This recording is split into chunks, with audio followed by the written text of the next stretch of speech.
Alright, kita memasuki minggu yang ketiga di bulan Agustus ini. Kita meneruskan dari series kita yaitu di Kisah Para Rasul 13-14 yang berbicara kita tema bulan ini mengatakan Go After the One, yaitu heartbeatnya Tuhan ini ngomong tentang mereka yang terhilang selalu. Nah, minggu pertama Pastor Lina menyampaikan bagaimana dia bercerita Paulus dan Barnabas ini dikhususkan Tuhan untuk melakukan suatu tugas yang dipanggil Tuhan spesifik, yaitu mereka mengabarkan Injil untuk mereka yang non-Yahudi. Jadi orang-orang yang bangsa-bangsa di luar Yahudi. Nah, disitulah mulai di Antioquia dia disiapkan sehingga mereka melakukan perjalanan. Nah, kita akan belajar di perjalanan ini. Tapi sebelum kita masuk ke yang itu, minggu lalu kita diingatkan oleh Pastor Bobby menyampaikan bagaimana lost and found, heartbeatnya heaven. Kita harus diingatkan kembali, kita di dunia ini harus selaras dengan apa yang namanya Tuhan mau. Kalau enggak kita akan miss tujuan hidup kita sebenarnya apa sih? Sudah dapat semua terus mau ngapain sekarang? Tuhan selalu ngomong bahwa hatiku tertuju pada mereka yang terhilang, yang belum mendapatkan kabar gembiranya, atau bahkan mereka yang sudah mendengarkan tapi mereka kabur. Nah, itulah yang mau disarankan minggu lalu kita belajar Pastor Bobby bagaimana yang terhilang itu enggak yang jauh. Tapi kadang yang kita merasa dekat sama Tuhan pun bisa terhilang kalau kita enggak berhati-hati menjaga hati kita dan pikiran kita. Amin. Nah, selama minggu yang ini saya akan belajar sesuatu. Kita akan membahas dari Kisah Para Rasul 14 ini, melanjutkan dari apa yang kita bahas di minggu pertama. Judul khotbah saya adalah Pressure and Comfort.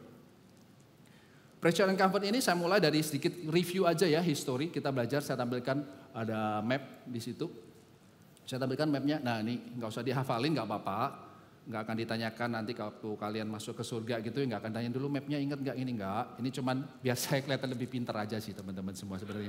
Jadi kita yang tahu tadi yang pertama, yang nomor 1 itu adalah ketika kisah Paulus sama Barnabas dikhususkan. Dia di Antioquia di situ nih. Setelah dia akan melakukan perjalanan yang pertama ke Salamis dan Pafos. Nah, kemudian setelah di Salamis Pafos ini akan dia berjalan juga ke Pisidia di Antioquia. Nah, setelah mereka di Antioquia ini, kalau kalian baca ayat sebelumnya di pasal yang 13 ayat 52 itu diceritakan mereka berdua ini mendapatkan perlawanan. Jadi orang-orang Yahudi yang tidak percaya pada apa yang Paulus dan Barnabas ini katakan, mereka mempengaruhi para perempuan-perempuan, dikatakan mereka tuh kaya dan juga penguasa-penguasa yang memiliki kuasa di kota Antioquia ini. Sehingga karena terhasut ini mereka mengusir Paulus dan Barnabas keluar dari Antioquia. Nah, cerita ini dilanjutkan. Mereka berjalan kemudian dari itu yang merah itu ke yang hijau. Mereka ke Iconium dan di Listra dan Derbe ini adalah kerangka yang akan saya beritakan pada pagi hari ini. Di dua kota ini Paulus dan Barnabas mengalami kedua hal yang tadi sebutkan tadi. Satunya mengalami pressure, tekanan, dan satu lagi mengalami comfort. Nah, saya percaya dalam kehidupan kita semua, kita nggak akan bisa lepas dari dua hal ini. Apalagi zaman sekarang dengan begitu maraknya media, IG ini adalah saya kalau boleh ngomong bagi orang-orang yang kuat aja sih benar sih teman-teman. Kenapa saya bilang kuat? Nah, kalau yang kuat mental silakan aja. Tapi ada beberapa yang nggak kuat karena apa? Setiap pagi ngeliat IG, bayangin nih, saya lagi pingin liburan tapi saya lagi menabung untuk keperluan anak nih. Pagi bangun, saya lihat sebelah saya, istri saya lagi tidur, ranjang berantakan, mainan di mana dan lain-lain. Aduh, pinginnya liburan. Bukanya IG pertama, lihat teman lagi di Bali nggak pulang-pulang. Ada satu lagi teman lagi di Eropa nggak pulang-pulang. Ini kan menjadi tekanan tersendiri kan ya. Kita maunya baik-baik. Makanya setiap kali dulu waktu dari awal kita ngomong, pastor bijaknya ngomong apa? Kalau pagi-pagi baca firman dulu, jangan buka IG. Ya itulah ketika Anda membuka IG pertama kali tekanan itu datang teman-teman. Nah, makanya itu kita mau belajar bagaimana kita bisa di zaman yang sekarang serba semuanya kita bisa melihat dunia ini hanya sejauh tangan kita memegang. Kita perlu memanage namanya pressure ini. Ada amin? Amin. Oke, saya akan masuk nih. Langsung aja ke ayat yang saya akan bacakan. Kita bersama-sama, judulnya tekanan dan kenyamanan ya teman-teman ya. Nah, di Kisah Para Rasul 14 ayat pertama berkata, di Iconium pun kedua rasul itu masuk ke rumah ibadat orang Yahudi. Lalu mengajar sedemikian rupa sehingga sejumlah orang Yahudi dan orang Yunani menjadi percaya. Nah, perhatikan, Paulus dan Barnabas ini melakukan apa yang dilakukan? Memberitakan Injil kan. Dan dia melakukan yang benar gak? Ngajarnya di mana? Di tempat ibadah. Dia gak berorasi di pinggir jalan. Gak cari gara-gara. Jadi dia melakukan apa yang menurut saya sudah sangat baik sekali. Tempatnya benar, caranya mengajar sedemikian rupa kan pasti dengan kata-kata yang dipilih, dengan intonasi yang pas. Sehingga hasilnya apa? Sebagian besar orang Yahudi dan non-Yahudi percaya. Menurut saya ini hal yang sangat oke banget. Harusnya nggak ada tekanan kan melakukan yang benar. Tapi kita lihat di ayat kedua. Tetapi orang-orang Yahudi yang menolak pemberitaan itu. Jadi apa? Pemberitaan ini adalah pemberitaan Injil. Yang Paulus ajarkan di tempat-tempat ibadah itu untuk orang Yahudi dan non-Yahudi adalah apa? Pemberitaan berita kasih karunia itu bahwa Yesus mati buat kita semua untuk menebus dosa kita. Apa yang mereka lakukan? Mereka menolak. Itu yang pertama. They refuse to believe. Orang Yahudi ini ya. Mereka memanaskan hati orang yang tidak mengenal Allah itu. Non-Yahudi itu. Nggak cuma menolak, mereka memanaskan hati, ngomporin. Itu Paulus tuh tahu nggak siapa sih dia? Dulu tuh dia juga orang Yahudi sama-sama kita. Tapi dia berkhianat, akhirnya dia percaya gini, dia mulai gitu. Dan tidak berhenti memanas-manasi, dia meracuni. Poison their mind. Orang-orang yang belum percaya ini. Jadi bayangkan, Paulus sama Barnabas sudah melakukan menurut saya apa yang benar. Dia berkhotbah, dia mengajar, melakukan apa yang kebenaran di tempat yang benar. Tapi ada aja orang-orang yang selalu nggak suka. Inilah yang terjadi dalam kehidupan kita kadang. Kita ini kalau melakukan sesuatu yang benar kadang kita mikir, pasti nggak ada pressure. Salah teman-teman semua. Apapun yang kita lakukan pasti ada tekanan yang menekan dalam kehidupan kita. Maka poin saya yang pertama adalah tekanan akan selalu ada bahkan saat kita melakukan apa yang Tuhan tugaskan. Nah permasalahan di sini kalau pastor tanya berarti kalau selalu ada dimanapun kita mau lari, dimanapun kita mau sembunyi, mau nggak ngapa-ngapain juga tekanan selalu ada kan? Kan selalu ada nih. Jadi pertanyaannya, terus gimana pastor kalau selalu ada ini? Nah kata kuncinya ini kita harus tahu bahwa saya pengen kita semua tahu, kita nggak living in denial. Orang percaya Tuhan, orang ikut Kristus, kita pikir hidup kita lebih gampang, hidup kita lebih diberkati, ya kan? Berdoa aja ikut Yesus, nanti penyakitmu sembuh. Masalah bisnis datang, berdoa aja ikut Yesus, masalahmu di-take sama Yesus. Lagi butuh dana nih buat kawin, datang aja sama Yesus, nanti berkat turun sendiri. Itu kan yang selama ini mungkin banyak paradigma yang diberikan bahwa ikut Yesus itu embel-embelnya. Makanya banyak orang yang mendengar ini tidak menjadi murid. Mereka menjadi apa? Customer. Karena I want this, I want that on the church. Saya mau itu waktu datang kepada Yesus di gereja.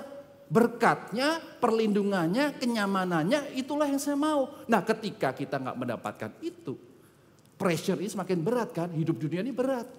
Akhirnya kita pergi. Itulah yang kita mau belajar bahwa tekanan itu kita nggak boleh denial. Mau ikut nggak ikut Yesus, percaya nggak percaya Yesus, tekanan itu ada. Pilihannya selama tekanan itu ada, Anda mau tetap ikut Yesus apa enggak? Nah masalah tekanan ini saudara, saya ada sedikit joke bapak-bapak yang mungkin bisa membantu kita untuk berpikir ya. Ini karena saya selalu dicap sekarang tuh selalu joke-nya bapak-bapak gitu ya nggak apa-apa lah untuk menghibur teman-teman katanya gitu. Nah kita tahu bahwa tekanan ini berbanding lurus dengan apa ayo? Gaya. Kalau Anda belajar fisika kan, pernah sekolah fisika kan? Ya gaya itu menyebabkan tekanan. Kalau gaya ini saya hantamkan di sebuah luasan tangan saya, ini akan ada tekanan untuk ke tangan saya ini. Nah, berarti tekanan ini berbanding lurus dengan gaya. Nah, kalau hidup Anda penuh dengan tekanan, kanan, kiri, atas, bawah, dan berat, berarti hidup Anda, bahasa Jawanya apa? Kakean gaya. Ya. Nah, ini kita harus benar-benar memanage dengan baik. Kita perlu refleks lagi ketika mungkin hidup kita terlalu berat, apakah ini sebenarnya beban yang memang harus aku pikul ya? Karena ingat sekali lagi, tekanan itu selalu ada. Nah kalau terlambat bisa mundur diri. Mungkin ini beban yang bukan seharusnya aku pikul. Aku pikul karena apa? Aku melakukan suatu pilihan yang salah. Karena aku iri hati. Karena aku pingin cepat kaya. Karena aku pingin shortcut. Karena aku gak mau dipikir aku kelihatannya gak mampu. Makanya aku melakukan segala cara untuk mendapatkan yang aku mau. Nah itulah yang kamu mau belajar saudara teman-teman semua. Bahwa ya poin yang pertama yang saya katakan di sini adalah kita harus sadar bahwa tekanan itu selalu ada dalam kehidupan kita. Apa berarti sampai situ?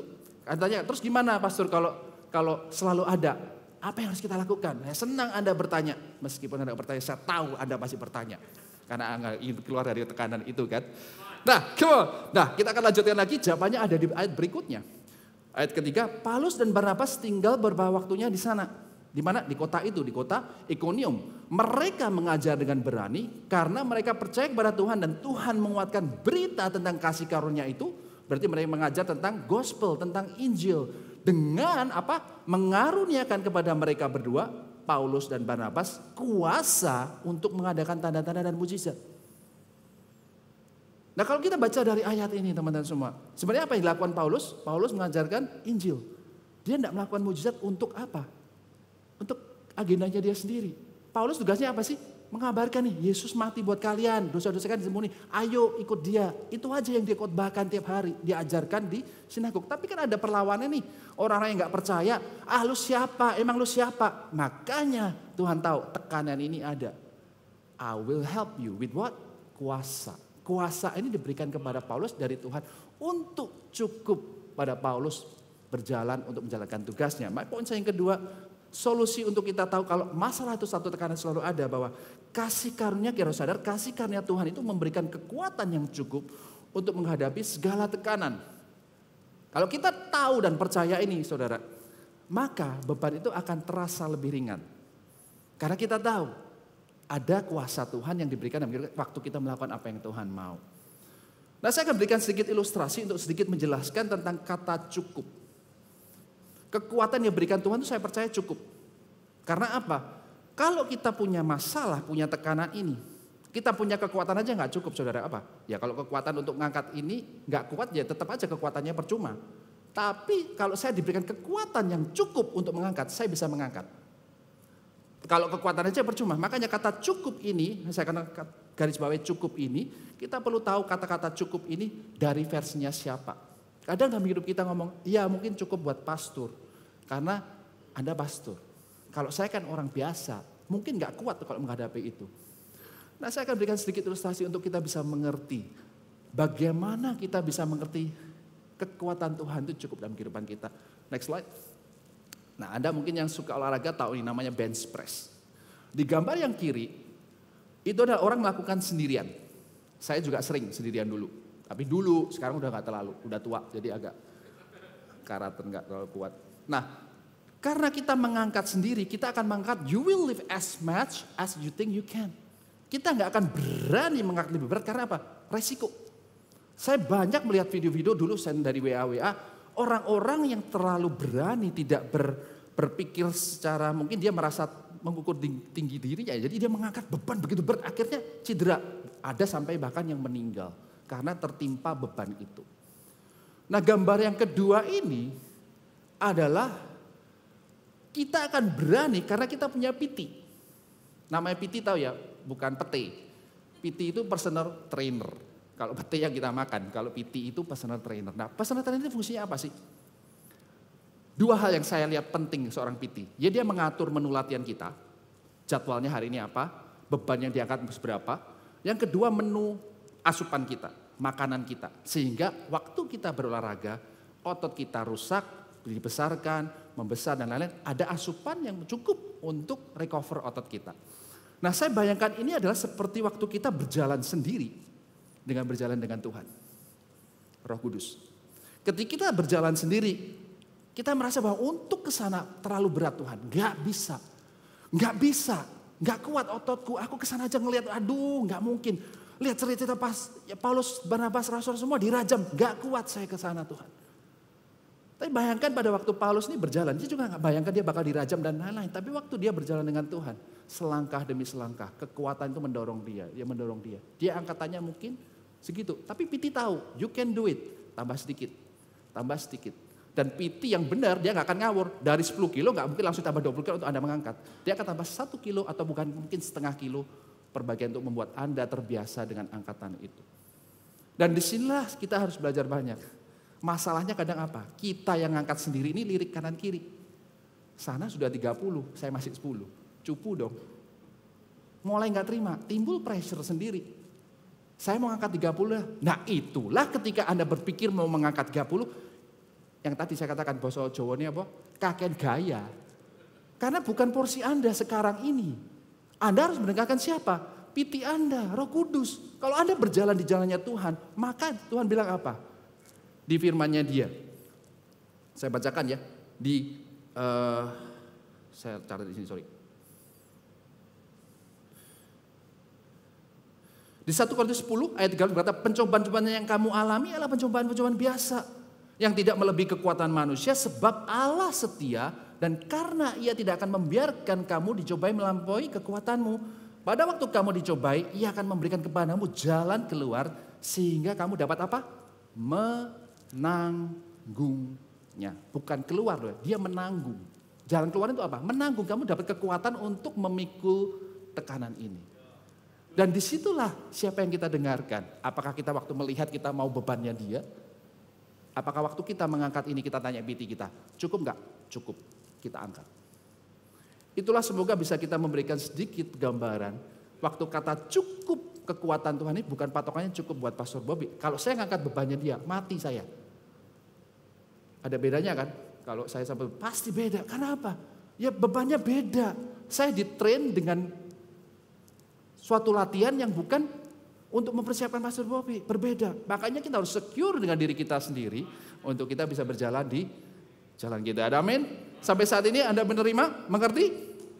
Nah, dalam dua hal ini di kota Ikonium ini, Paulus Barnabas mengalami dua hal ini, tantangan ini. Dan kita bisa belajar bahwa tantangan itu selalu ada, tekanan itu selalu ada.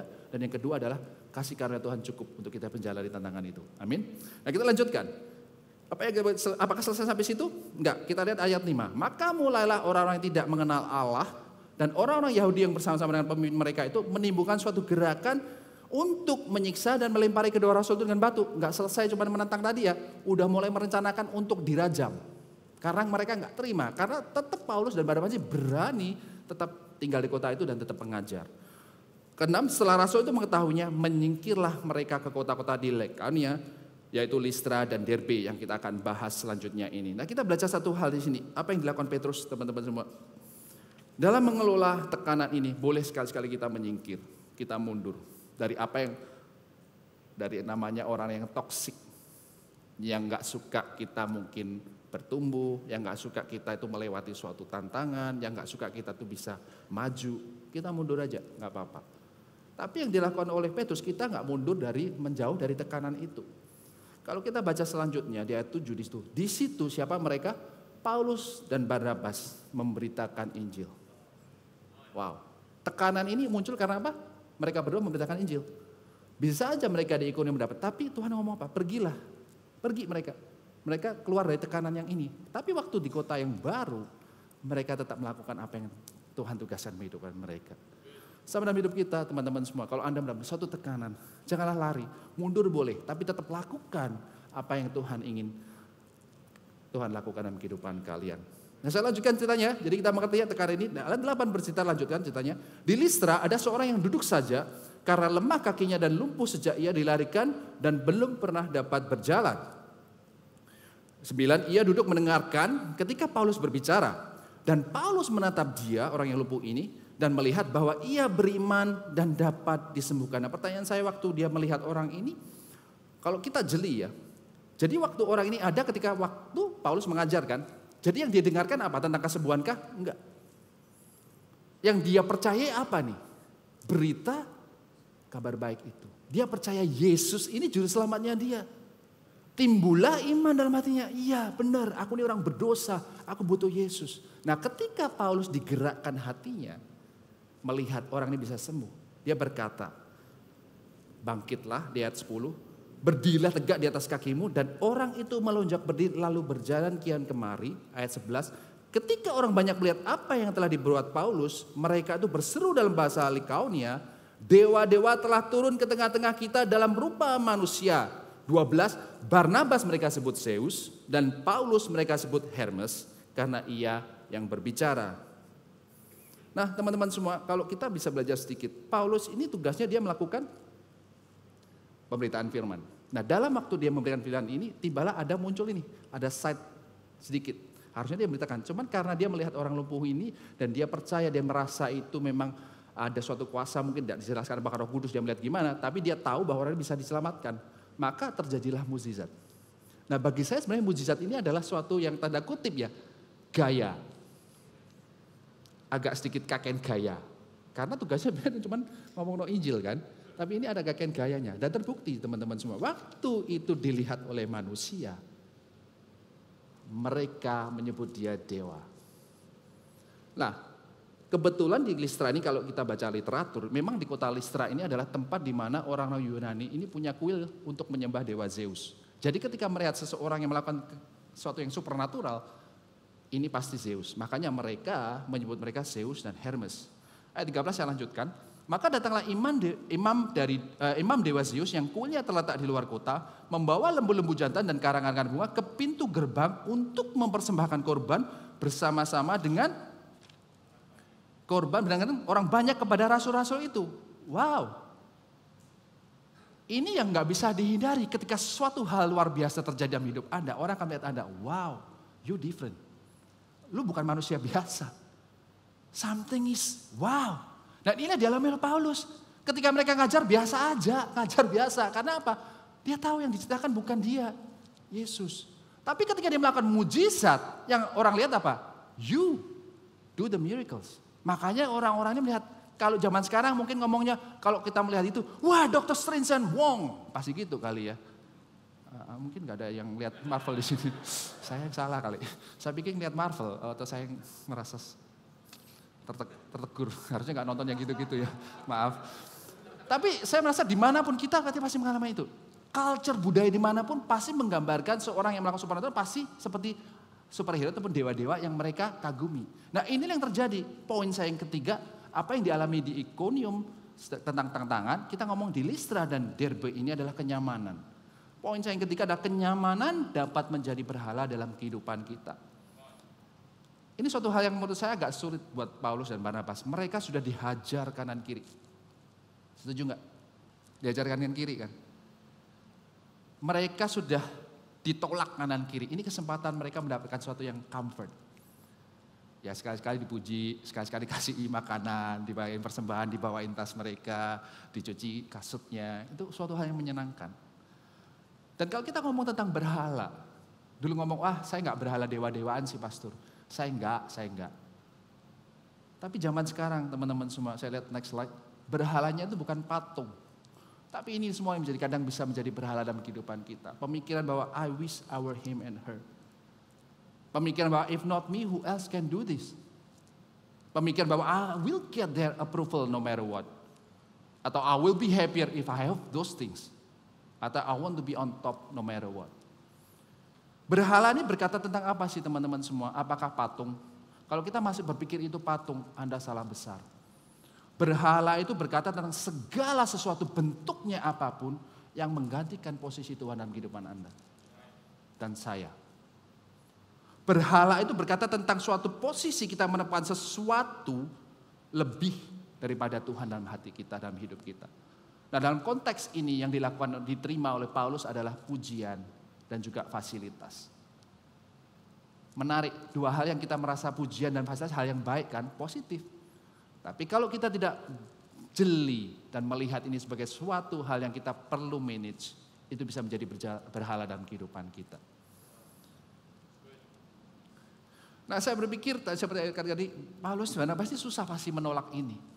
Karena bagi saya ya udah perjalanan jauh, kotor kanan kiri, perlu mandi, dilayani, ini suatu kayak kita sekarang itu berjalan jauh kan perlu spa, ya kan, perlu healing gitu kan, perlu apalah disambut puji-pujian, tari-tarian gitu mungkin ya.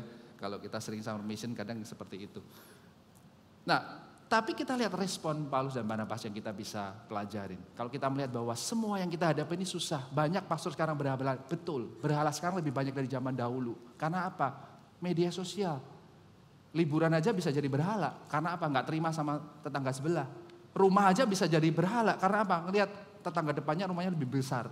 Sama, ini yang harus kita waspadai. Dan Paulus memberikan jawaban, jalan keluar bagaimana kita bisa menolak berhala-berhala ini dalam kehidupan kita. Kita baca selanjutnya, ayat 14 berkata, mendengar itu Barnabas dan Paulus mengoyakkan pakaian mereka. Nah kalau kita belajar tradisi Yahudi, mengoyakkan pakaian memiliki arti apa? Satu, mereka marah. Satu, mereka sedih. Tiga, mereka berduka cita. Dan yang terakhir, bagi orang-orang rabi ataupun pemuka agama ya, kalau mereka mengoyakkan baju ini berarti itu blasphemy, penghujatan atas nama Allah. Jadi apa yang dilakukan oleh Barnabas dan Paulus ketika mereka mendengar pujian itu, mereka melihat orang membawa persembahan dalam kehidupan mereka, comfort buat Paulus. Tapi Paulus tahu, it's not my portion. Mereka mengoyakkan baju sebagai tanda ini penghujatan dan saya marah, saya sedih, saya berduka. Kita baca selanjutnya. Omongannya Paulus gimana? Hai kamu sekalian, mengapa kamu berbuat demikian? Kami ini adalah manusia biasa seperti kamu. Kami ada di sini untuk memberitakan Injil, kasih Kristus kepada kamu supaya kamu meninggalkan perbuatan ini semua yang sia-sia, yang kamu bawa persembahan ke dewa-dewa, yang kamu anggap dewa yang adalah manusia. Berhala-berhalamu ini loh, sia-sia. Berbaliklah kepada Allah yang hidup, yang telah menjadikan langit dan bumi, laut dan segala isinya. Ada dua hal yang kita bisa pelajari di sini teman-teman semua. Kalau kita mau manage comfort ini dengan baik, pertama yang bisa kita lakukan apa? Kita harus mengakui siapa kita di hadapan Tuhan. Kita ini manusia, bukan Tuhan. Jadi kalau Anda dituntut melakukan sesuatu yang bukan bagian Anda bisa katakan bahwa saya manusia. Anda dipuji melebihi dari apa yang Anda dapatkan, Anda katakan Anda manusia, saya manusia. Dan yang berikutnya kita belajar, saya garis merah itu, mereka memberitakan Injil. Kita harus ingat tugas kita apa. Kita ini messenger, kita ini pembawa pesan teman-teman. Kita ini bukan Yesus. Jadi semua yang dibawa orang-orang itu berhala-berhala itu bukan kita. Bukan tugas kita menerima itu. Tugas kita cuma apa? Memberitakan Injil. Dan dua hal inilah yang diingatkan dalam kehidupan Anda dan saya. Ketika saya dalam comfort, kita bisa ingat selalu introspeksi.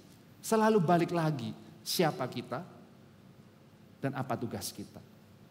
Dan saya percaya dengan dua hal ini kita selalu dikalibrasi. Untuk kita bisa nggak takabur menerima pujian ataupun segala bentuk hal yang kenyamanan. Saya ingatkan cerita dari Pastor Daniel Hanafi minggu lalu waktu kita ketemu bareng-bareng di, nggak sampai minggu lalu ya, minggu ini ya, hari Senin ya. Dia bercerita tentang bagaimana dia sekali-sekali datang ke Island Mission, dia makan Summer Mission. Nah di sana dia bertemu dengan banyaklah ketemu orang gitu kan, dia melakukan KKR, banyak kesembuhan, banyak apa. Dan orang dia merasakan mulai dia mulai berbeda. Oh dianggap dia orang yang penting, dia dapat fasilitas ini, dapat itu. Dia merasa, dia berkata, pelan-pelan secara gak disadari dia merasa, iya, saya layak dapat ini, saya layak dapat ini. Tapi kenapa dia berkata, Pastor kenapa setiap kali kamu selalu ingin melakukan pelayanan ini di tempat yang gak enak, di tempat yang kadang juga pup aja susah dan lain-lain. Dia merasa, saya perlu dikalibrasi di sini. Karena begitu saya melihat semua yang mewah, semua fasilitas yang macam-macam kayak gini di kota besar dan lain-lain, saya bisa lupa diri. Karena semua begitu disiapkan begitu baiknya. Nggak salah disiapkan, customer service is good. Tapi yang membuat salah adalah ketika kita menerima itu dan kita lupa siapa kita. Dia berkata, satu-satunya yang bisa saya terima pada waktu itu, saya diingatkan kembali, saya ini pelayan. Saya ini melayani Tuhan. Ketika saya dihadapkan dengan pressure, tekanan seperti itu, dengan kondisi yang nggak mudah, disitulah dia ingat bahwa aku ini adalah manusia biasa. Aku hanyalah pembawa pesan dari Tuhan.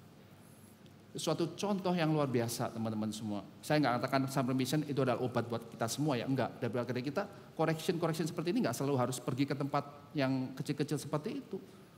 Waktu kita pun duduk dan melihat dan menghargai apa yang kita punya, itu suatu koreksi juga. Kita bisa kalibrasi lagi. Nah waktu saya tinggal sedikit saya akan tunjukkan lagi.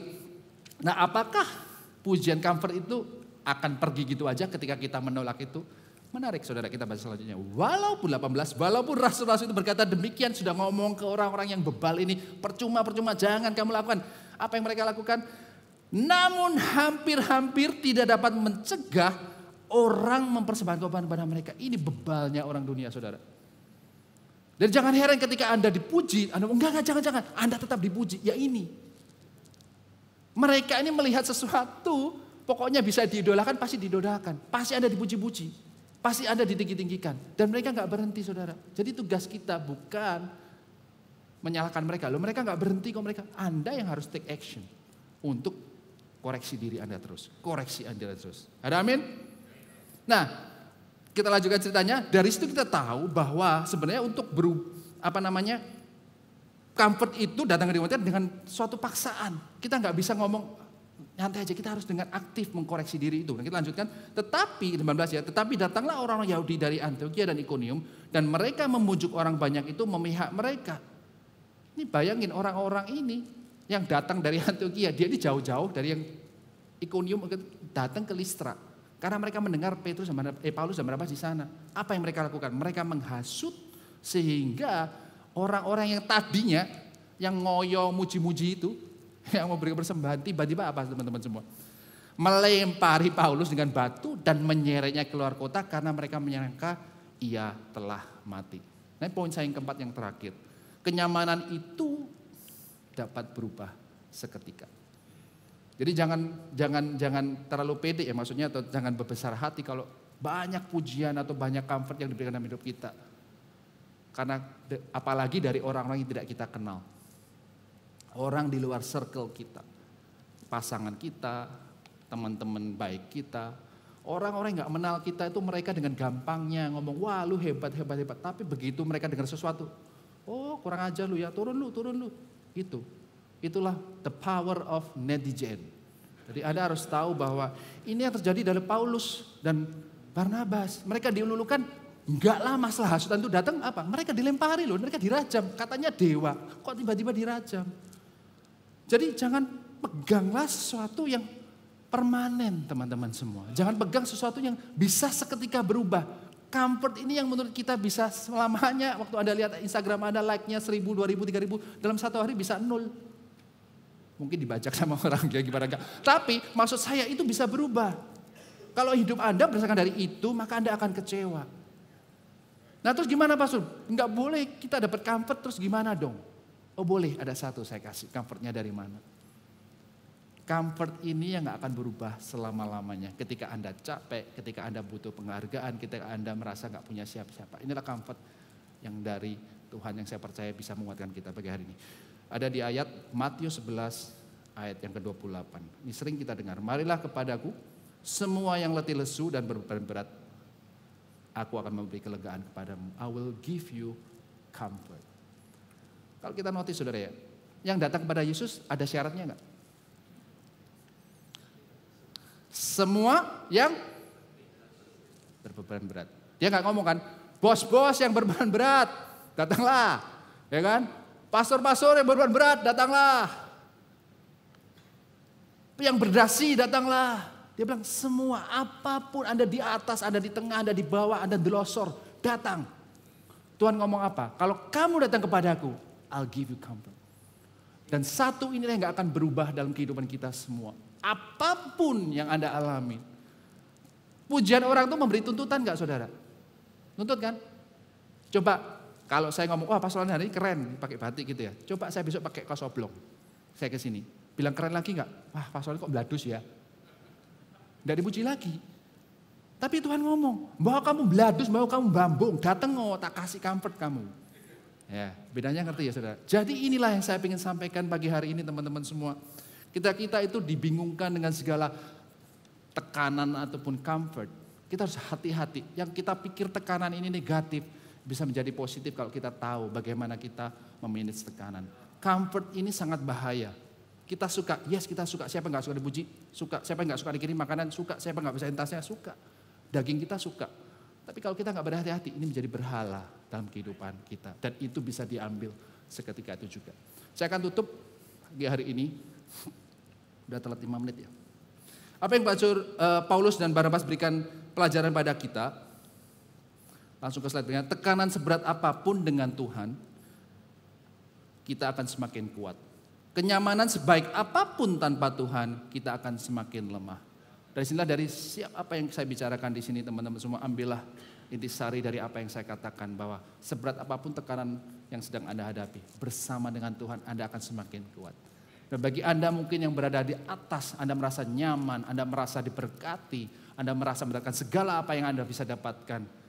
Tanpa Tuhan, Anda akan semakin lemah. Spiritual Anda akan semakin lemah. Anda akan lari dari setiap apa yang Tuhan mau dalam kehidupan Anda. Amin. Saya tutup dengan satu ayat terakhir. Ini yang menjadi puncak dari apa yang ingin saya sampaikan. Di ayat 21. Paulus dan Barnabas memberitakan Injil di kota itu. Di mana? Terakhir di Listra dan di Derbe. Dan memperoleh banyak murid. Lalu kembali mereka ke Listra, Ikonium dan Antioquia. Untuk apa? Nah, kalau Anda perhatikan, yang merah ini kalau Anda baca itu ada berapa kali disebutkan? Kalau Anda notice, saya kasih tahu, nggak usah dihitung nanti, nggak usah balik kelamaan. 5 kali. Dari ayat 1 sampai ke 21, 5 kali disebutkan pengabaran Injil. 3 kali udah sangat penting. Kita diberikan kata. Ini 5 kali dalam satu passage 21 ayat. Sampai 5 kali berarti ada sesuatu yang penting yang Tuhan ingin katakan. Bahwa tugas kita memberitakan Injil. Tugas kita memberitakan kepada mereka yang belum mengenal. Yesus ada buat kamu dan buat saya. Apapun masalahmu, apapun tantanganmu, apapun season hidupmu. Yesus ada buat Anda dan saya. Saya ingin di tempat ini kita semua, teman-teman semua. Waktu apapun yang kita lakukan, saya sebagai pastor juga di tempat ini. Apa sih yang menjadi keinginan kita semua waktu kita tim pengembalaan dan juga semua leader tempat ini? Kita baca di ayat 22. Di tempat itu mereka menguatkan hati murid-murid dan menasihati mereka supaya mereka bertekun di dalam iman. Dan mengatakan bahwa untuk masuk ke dalam kerajaan Allah kita harus mengalami banyak sengsara. Itu tugas yang harus kita lakukan di tempat ini. Dan kalau kita baca di ayat sebelumnya tadi, memberitakan Injil itu dan apa? Memperoleh banyak murid.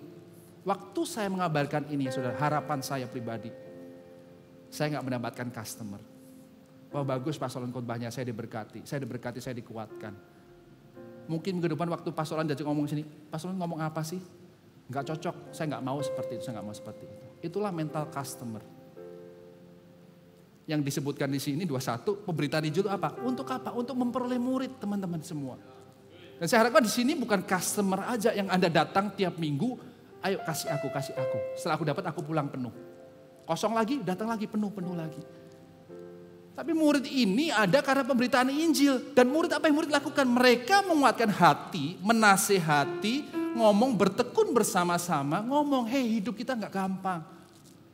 Tapi dengan Tuhan kita bisa. Sengsara pasti datang. Bersama Tuhan kita bisa.